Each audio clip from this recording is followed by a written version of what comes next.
Hello students. आज के section में हम स्पीड, टाइम और डिस्टेंस के बारे में पढ़ेंगे। जैसे अगर दो ट्रेन हैं वो एक दूसरे को क्रॉस करती हैं तो उनके के बीच कितना टाइम लगता है एक दूसरे को क्रॉस करने में। उसके लिए सबसे पहले हमें डिस्टेंस की यूनिट और टाइम की यूनिट पता होनी चाहिए। जैसे हमें पता है कि 1 किलोमीटर जो होता है वो 1000 मीटर होता है, 1000 मीटर।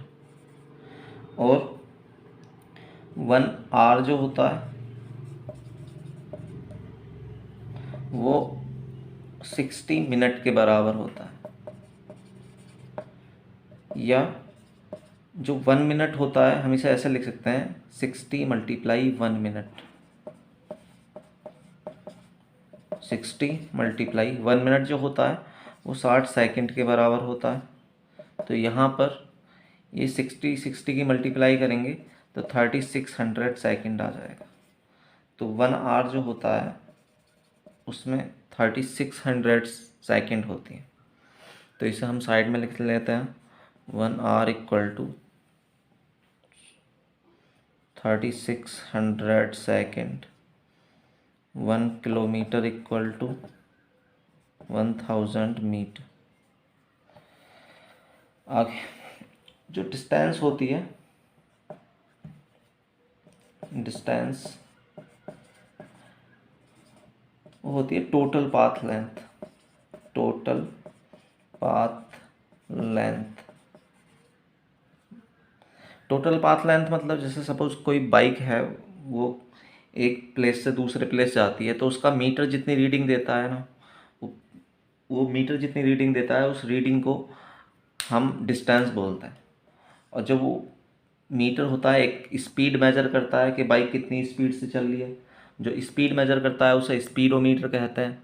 और जो डिस्टेंस मेजर करता है उसे ओडोमीटर बोलता है, ओडोमीटर। तो सबसे पहले हम आगे स्पीड के बारे में और पढ़ लेते हैं। स्पीड क्या होती है? स्पीड स्पीड होती है distance travelled by object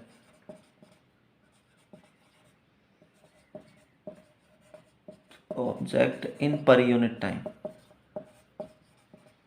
per unit time. Per unit time मतलब, इस पर यूनिट का मतलब होता है कि 1 सेकंड भी हो सकता है टाइम, 1 आवर भी हो सकता है, 1 मिनट भी हो सकता है।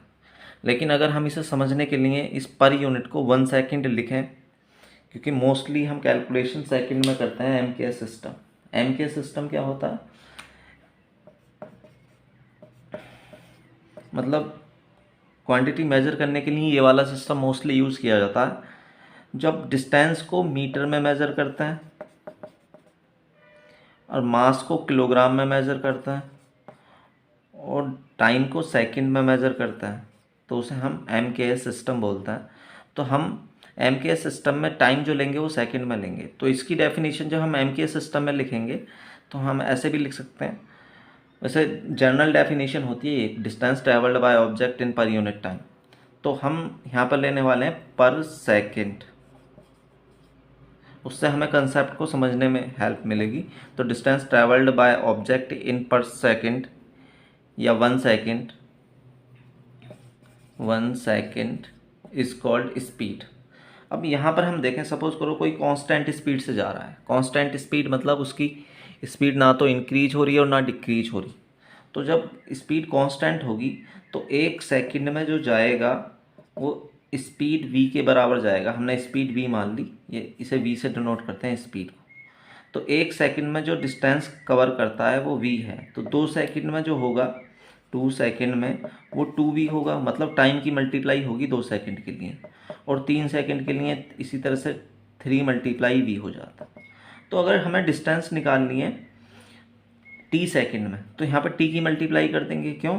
क्योंकि 1 सेकंड में v मीटर जा रहा है, 2 सेकंड में 2v जा रहा है, 2 की मल्टीप्लाई कर दी। 3 के लिए 3 की मल्टीप्लाई कर दी। तो t के लिए t की मल्टीप्लाई कर देंगे तो यहाँ t इंटू वी हो जाएगा। तो distance equal to time into speed या इसे पहले लिख लें तो ये हो जाएगा speed into time, distance equal. तो यहाँ से ये मेन फॉर्मूला आ जाता है, distance equal to speed into time. अब हम इसके बारे में पढ़ने वाले हैं। तो हमारा फॉर्मूला आया distance equal to speed multiply time. अगर डिस्टेंस को एस से मेजर करें, स्पीड को वी से, टाइम टी आ जाएगा यहाँ पर। तो अगर ये स्पीड और टाइम दिया हुआ है तो यहाँ पर डिस्टेंस निकाल लेंगे, लेकिन अगर हमें ये डिस्टेंस और टाइम दिया हुआ होता तो स्पीड निकालने के लिए तो एस अपॉन टी हो जाता। तो यहाँ पे आ जाएगा speed equal to distance upon time. इसी तरह से अगर हमें टाइम निकालना हो तो यहाँ से तो ये v मल्टीप्लाई में, तो ये अपॉन में पहुँच जाएगा, तो डिस्टेंस अपॉन स्पीड हो जाएगा। अब इससे रिलेटेड कि एक सिस्टम को दूसरे सिस्टम में कैसे कन्वर्ट करते हैं। जैसे जो स्पीड होती है उसकी यूनिट मीटर पर सेकंड या किलोमीटर पर आवर होती है। किलोमीटर पर आवर मतलब ये होता है एक सेकंड में कितना डिस्टेंस चलता है मीटर में, और यहाँ पर एक आवर में कितना डिस्टेंस चलता है किलोमीटर में। तो आगे अगर सपोज करो हमें 1 किलोमीटर पर आवर को मीटर पर सेकंड में कन्वर्ट करना है, तो उसे कैसे करेंगे। तो अभी मैंने यहाँ पर लिखा था कि 1 किलोमीटर 1000 मीटर होता है, 1000 मीटर 1 किलोमीटर, और 1 आवर जो होता है वो 3600 या 60 मल्टीप्लाई 60 होता है। इस जीरो से ये वाली जीरो कैंसिल हो जाएगी, इससे ये, तो ऊपर 10/6 मल्टीप्लाई 6 बचेगा। तो इसकी यूनिट आएगी, ये सेकंड थी, मीटर पर सेकंड। अब 2 से इसे डिवाइड करेंगे तो 5 आएगा, 2 से इसे करेंगे तो 3 आएगा, ऊपर 5/6 3 जा 80 मीटर पर सेकंड। तो यहाँ पर 1 किलोमीटर पर आवर वो आ गया 5/18 मीटर पर सेकंड। मतलब अगर हमें किलोमीटर पर आवर को मीटर पर सेकंड में कन्वर्ट करना है तो 5/18 की मल्टीप्लाई करेंगे। एग्जाम्पल, जैसे सपोज करो 54 किलोमीटर पर आवर है, हमें इसे मीटर पर सेकंड में चेंज करना है, तो इसमें 5/18 की मल्टीप्लाई करेंगे 54 में, 54, तो ये मीटर पर सेकंड में कन्वर्ट हो जाएगा। अब 18 से 54 3 बार जाएगा, तो इसकी 3 की 5 में मल्टीप्लाई करेंगे 15 आ जाएगा, 15 मीटर पर सेकंड। तो इसका मतलब हो गया कि 54 किलोमीटर पर आवर जो होगा वो 15 मीटर पर सेकंड होगा। अगर हमें उल्टा करना हुआ, जैसे सपोज़ हमें 20 मीटर पर सेकंड को किलोमीटर पर आवर में चेंज करना है, तो इसमें 18/5 इसके उल्टे की मल्टीप्लाई कर देंगे, 18/5 की 20 में। अब इससे 20 जो जाएगा वो 4 बार जाएगा। अब ये 4 की 18 में मल्टीप्लाई करेंगे तो 72 किलोमीटर पर आवर आ जाएगा। तो यहाँ याद रखना है कि किलोमीटर पर आवर को मीटर पर सेकंड में कन्वर्ट करने के लिए 5/18 की मल्टीप्लाई करते हैं। अब इसमें हम आज ट्रेन के क्वेश्चन पढ़ने वाले हैं कि अगर सपोज करो कोई ट्रेन है, ये कोई ट्रेन, इसकी लेंथ L है, और ट्रेन जैसे इधर से इधर को जा रही है स्पीड v से। यहाँ पर एक प्लेटफॉर्म है, इस प्लेटफॉर्म पे कोई पोल खड़ा हुआ है, जैसे यहाँ पर पोल खड़ा हुआ है या कोई पर्सन खड़ा हुआ है यहाँ पर, और ये ट्रेन जब इसे क्रॉस करेगी इस पोल को तो उसे कितना टाइम लेगी। तो यहाँ पर ये देखना है कि डिस्टेंस, जब ये ट्रेन इधर से आएगी तो ट्रेन का ये पहला वाला पार्ट सबसे पहले यहाँ पर आएगा, और जैसे ये ट्रेन, जैसे सपोज ये वाली ट्रेन यहाँ पर है और ये वाला इसका आगे वाला पार्ट यहाँ आएगा इस ट्रेन का, हमने इस मार्कर को एक ट्रेन लेट करा, तो जैसे ये आगे को क्रॉस करेगी तो डिस्टेंस जो कवर करेगा ये वाला पोल इसकी लेंथ के बराबर करेगा। तो इसकी लेंथ के बराबर जब करेगा और इसकी स्पीड है v, तो यहाँ से टाइम इक्वल टू L/v हो जाएगा। मतलब कि अगर ये पूछ रहा है कि उस पोल को कितने टाइम में कवर करेगी, तो ट्रेन की लेंथ को ट्रेन की वेलोसिटी से डिवाइड कर देंगे, तो यहाँ पर इसका टाइम आ जाएगा फर्स्ट। दूसरा, अगर सपोज करो एक यहाँ पर पर्सन खड़ा होता पोल की जगह, तो उसका भी यही टाइम होता उसे क्रॉस करने के लिए, लेकिन ये पता होना चाहिए कि वो यहाँ पर खड़ा है।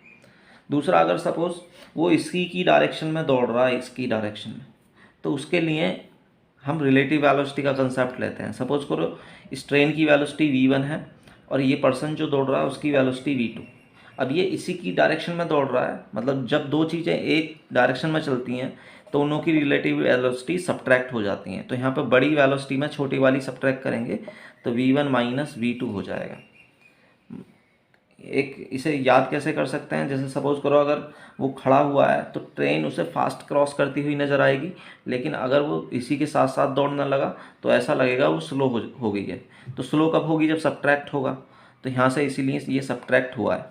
तो ये याद रखना है कि अगर ट्रेन की डायरेक्शन में कोई पर्सन दौड़ रहा है या दो ट्रेन सेम डायरेक्शन में दौड़ रही हैं तो एक की वेलोसिटी दूसरे की वेलोसिटी में से सब्ट्रैक्ट हो जाती है। नेक्स्ट, अगर ट्रेन अपोजिट डायरेक्शन में मूव करती हैं तो ट्रेन जब अपोजिट डायरेक्शन में मूव करेंगी या दो पर्सन अपोजिट डायरेक्शन में मूव करेंगे तो वहाँ पर रिलेटिव वेलोसिटी जुड़ जाएंगी। इसे कैसे याद करेंगे कि जैसे सपोज करो हम किसी एक ट्रेन में बैठे हुए हैं या एक कार में बैठे हुए हैं और सामने से कोई चीज़ आए तो वो हमें फास्ट क्रॉस करती है, मतलब ऐसा लगता है बहुत तेज़ आ रही है, लेकिन पीछे से आए तो बहुत स्लो आती है। तो स्लो आ रही है तो सब्ट्रैक्ट हुआ है और फास्ट है तो ऐड हुआ है। तो इसीलिए जब अपोजिट डायरेक्शन से आती है तो वेलोसिटी को ऐड कर देते हैं, रिलेटिव वेलोसिटी आ जाती है। तो ये वाला फॉर्मूला अपोजिट के लिए यूज़ करना है और ये वाला सेम डायरेक्शन के लिए। तो यहाँ पर सपोज करो एक पर्सन इधर को दौड़ रहा है इसी की ट्रेन की डायरेक्शन में और ट्रेन इस डायरेक्शन में जा रही है। तो ये ट्रेन की वेलोसिटी अगर फास्ट है तो ये ट्रेन इस पर्सन को क्रॉस करेगी। तो जब पर्सन को क्रॉस करेगी तो उसके लिए क्या टाइम लेंगे, time t equal to distance इसी की लेंगे क्योंकि ये पॉइंट ऑब्जेक्ट है। तो ये l अपॉन रिलेटिव वेलोसिटी। तो रिलेटिव वेलोसिटी सेम डायरेक्शन में दौड़ रहा है तो ये v1 माइनस v2 आ जाएगा, ये सेम डायरेक्शन के लिए। अगर अपोजिट डायरेक्शन के लिए होता तो जब टाइम लगता, मतलब ये पर्सन इधर को दौड़ता तो ट्रेन ऐसा लगता कि फास्ट क्रॉस कर रही है, तो l upon v1 plus v2 हो जाएगा यहाँ पर। तो यहाँ से टाइम आ जाता है कि ट्रेन उस पर्सन को या पोल को कितने टाइम में क्रॉस करेगी। आगे अगर सपोज करो दो ट्रेन है, यहाँ पर सपोज एक ट्रेन इधर से आ रही है v1 वेलोसिटी से और इस ट्रेन की लेंथ l1 यहाँ से यहाँ तक, और दूसरी ट्रेन वो इधर से आ रही है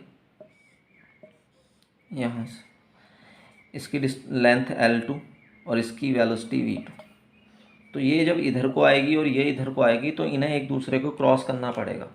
तो यहाँ पर जैसे ट्रेन एक दूसरे को क्रॉस करेंगी तो पहले हम डिस्टेंस देखते हैं कि कितनी होगी।